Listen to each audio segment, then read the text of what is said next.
Bienvenue sur Horror News. Salut à vous fans d'horreur, ici Marc pour Horror News, l'émission qui vous déterre les infos du monde de l'horreur. Et autant dire que cette semaine il y avait du boulot, parce qu'il y a eu la CinemaCon et qu'ils nous ont balancé tout un tas d'infos. On a notamment une bande-annonce pour le nouveau film des frères Philippou, donc qu'on connaît pour Talk to Me ou La Main en français. Donc le film est intitulé Substitution ou Bring Her Back dans sa version originale. Et donc c'est un film de possession apparemment. On y suivrait deux jeunes frères et sœurs qui vont découvrir de terrifiants rituels qui ont lieu dans la maison isolée de leur nouvelle mère adoptive. Et donc tout ça, ça devrait sortir le 4 juin au cinéma. Et on va rester avec les frères Philippou qui nous ont confié lors d'une interview récente que Talk to Me 2 était à l'étape du scénario. Mais le problème, c'est qu'ils avaient deux super idées et ils n'arrivaient pas à choisir laquelle. Et donc, dans tous les cas, ils ont bien précisé qu'il va falloir être patient parce que le film n'est pas prêt d'arriver. Bon, déjà, s'ils n'arrivent pas à choisir le scénario, on n'est pas rendu. Mais en plus, ils ont déjà d'autres choses sur le feu. On a une bande-annonce pour le film intitulé Primitive War. On y suivra un groupe de soldats en pleine guerre du Vietnam qui sont envoyés dans une mystérieuse vallée pour retrouver des hommes qui auraient disparu à cet endroit-là, mais ils vont se retrouver face à des dinosaures. Et oui, pourquoi pas. Donc ça a l'air vraiment assez sympa, la bande-annonce est cool, et donc la sortie est prévue cet été a priori. On a une affiche pour le film d'animation tiré du manga Chainsaw Man, donc c'est simplement intitulé Chainsaw Man le film, et donc ce sera une suite directe à la série d'animation. Donc la sortie est prévue le 29 octobre au cinéma US, sachant que la série d'animation elle est dispo sur la plateforme de streaming Crunchyroll. On a une affiche pour le film d'horreur produit par Jordan Peele et centré sur le football américain, intitulé Him. On y suivra un jeune athlète prometteur invité à s'entraîner avec la star de l'équipe sur le point de prendre sa retraite. Sortie prévue le 24 septembre au cinéma. Le tournage de l'adaptation de l'œuvre de Stephen King intitulée Running Man par le réalisateur Edgar Wright, qu'on connaît notamment pour Shaun of the Dead, vient de se terminer. Alors on avait déjà eu plusieurs adaptations qui ont vu le jour, y compris même une version française, qui est moins connue évidemment que la version de Schwarzenegger, mais le film s'appelait Le Prix du Danger. Voilà, donc si vous ne l'avez pas vu, je vous le conseille, c'est au moins une bizarrerie à découvrir. Et donc, cette nouvelle version devrait sortir le 5 novembre au cinéma. On a une nouvelle vidéo de gameplay qui est assez longue, qui fait vraiment rêver pour le nouveau jeu intitulé Doom The Dark Ages. Donc la sortie elle est prévue le 15 mai sur PS5, PC et Xbox Series. Et du coup ça me rappelle que va falloir que je passe à la next gen. La série préquelle à l'univers de Dexter et intitulée Dexter Original Sin est renouvelée pour une saison 2.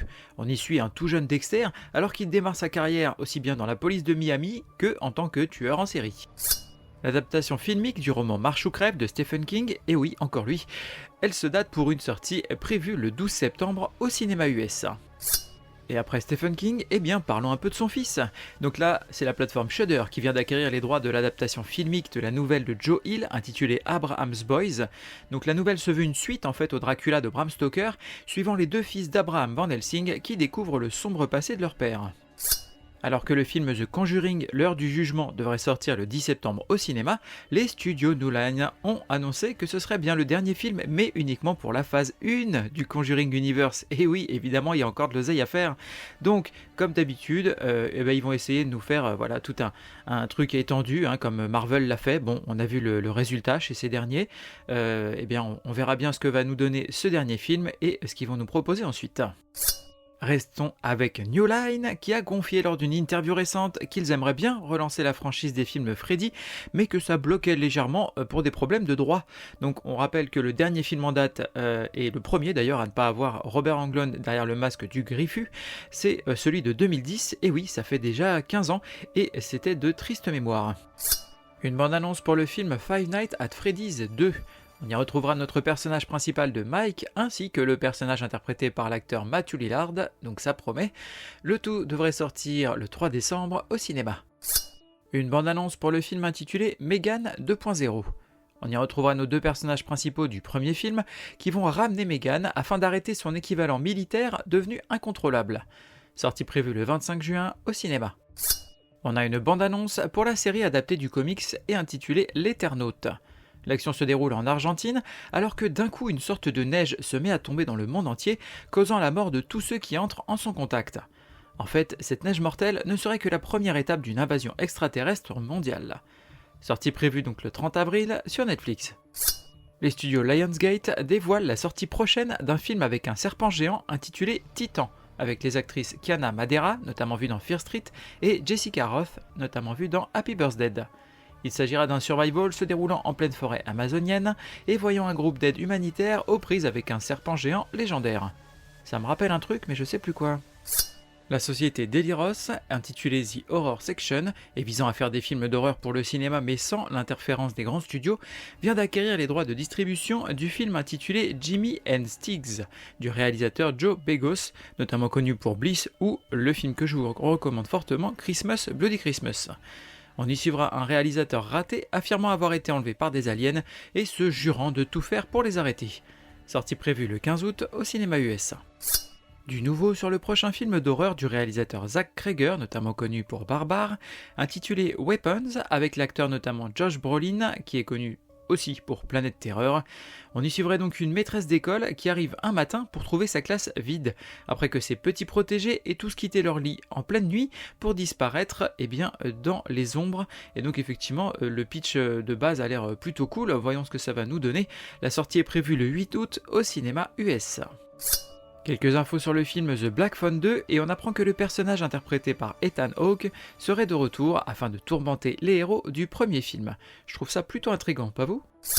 On a de nouvelles infos pour le film Predator Badlands, puisqu'on apprend que le personnage joué par Elle Fanning devrait faire équipe avec le Predator et qu'ils seraient à eux deux les héros du film.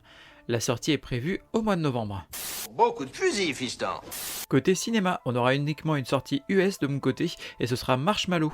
Alors là, on est sur un gamin introverti qui est dans un camp de vacances et qui va vivre un cauchemar quand une des histoires d'horreur du feu de camp va prendre vie.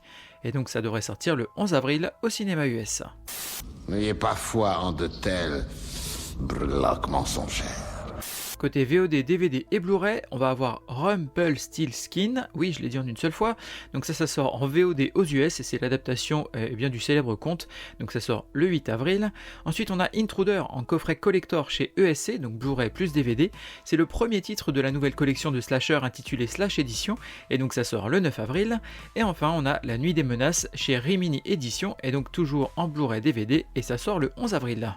Fais pas l'idiot, oublie-moi et à mon tour je t'oublierai. Côté streaming, on va avoir Action ou Vérité en version longue sur Netflix le 8 avril, Détention sur Shadows, donc là c'est un film bien barré pour lequel il faut être prêt à affronter un ouragan, ça sort le 11 avril.